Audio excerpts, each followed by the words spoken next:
Hi, this is Andrew Zizas, your host at CFO Studio. I'm here today with Bert Marchio, Finance and Strategy Executive with over 18 years experience in the life sciences industry for both public and private equity-sponsored companies. Mr. Marchio is here to talk to us today about the Healthcare Reform Act and its impact on business. Bert, it's nice to see you today. Thanks for being here on CFO Studio. Thanks for having me, Andy. Good to be here.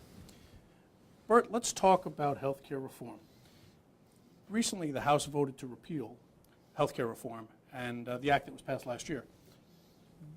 There's a lot of turmoil about this topic, and it's on everyone's mind. Where do you see healthcare reform going from this point? Well, the House voted to repeal, but the Republicans don't control the Senate, and we have a Democratic president. So this is going nowhere. What you're likely to see after this sort of political grandstanding of voting for repeal is more targeted votes that would call for elimination of the requirement that everybody have health insurance or the proper funding for Medicare Advantage programs. But the act itself is not going to be repealed. You're also more likely to see Republicans trying to influence the control of the House with how they fund programs and their review of regulations. So although much of healthcare reform was delegated to the regulatory process, so that gave the administrative branch the ability to fill out the fine print, so to speak. But they have to go in front of the committee, and it's the House that controls the funding. So you're not going to see it repealed, but it's going to change. And because it's going to change, you need to stay tuned.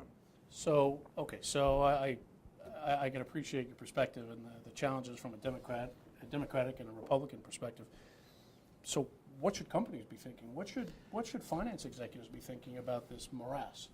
Well, one thing, doing nothing from a government standpoint isn't going to address the problem that healthcare expenditures are now 17% of the gross domestic product, and they're rising. So you've got this problem that isn't going away. Baby boomers are getting older, so everything is just going to drive healthcare to be a greater and greater portion of the economy. Executives can't sit back and just tinker around the edges, which is what I think we've been doing so far. Yeah. What do you mean by tinker, though? Raising co-pays, raising deductibles, making minor adjustments. Minor adjustments around the plan, but really just coming to the healthcare renewal process each year and saying, okay, how do we minimize the cost? Executives need to step back and look at this strategically. What is healthcare becoming as part of my total compensation? You've got a shop worker who's making $40,000 a year. His healthcare benefit can be worth $20,000 for his family. Right. So now I've got base pay that has nothing to do with performance, healthcare which has nothing to do with performance. You know, this is a huge pay package that has not tied to how the company performs. Company's going to need to step back and look at all the components of compensation. So not just salary, bonus, and raise, but how the compensation aspect of healthcare affects not just the employee but the company itself in terms of its total cost. Exactly. If healthcare costs are going up 10% a year, the answer may be, well, we can't give you a raise in cash because you're getting a raise in your healthcare benefit. And this involves communicating with employees and helping them understand the total picture. People forget that healthcare is a big dollar item because it doesn't show up on your W-2. It's a tax-free benefit currently. Do employees understand, when you say it doesn't show up on the W-2, do employees understand the impact of healthcare costs on their employers? I don't think they do. I think they value the benefit because they understand the problem of being without health care. I don't think they value the cost involved with the benefit, and they don't necessarily see how it ties into the overall health of the company. And that's where, when I talk about looking at this strategically, what's the compensation strategy? How much do you want your employees? And the answer can be different for different segments of your employee population. Shop workers may be different than salesmen, may be different than executives. So you really need to break it down by groups and look at what's the right answer for the different groups. What's the right answer while still being consistent in what you offer to your entire employee base? You've got to watch, discrimination issues in terms of different groups, but it's got to work from a business perspective. Okay, so employees don't necessarily get it from a cost perspective, from the employer's cost perspective, while at the same time, many employees, given what's customary in this country, many employees actually see healthcare almost as an entitlement. They see it as an entitlement, and unfortunately, the fine line that employers have to walk, especially with one of the requirements of healthcare reform, is that the cost has to be affordable to the employee. And that's defined as a percentage of income.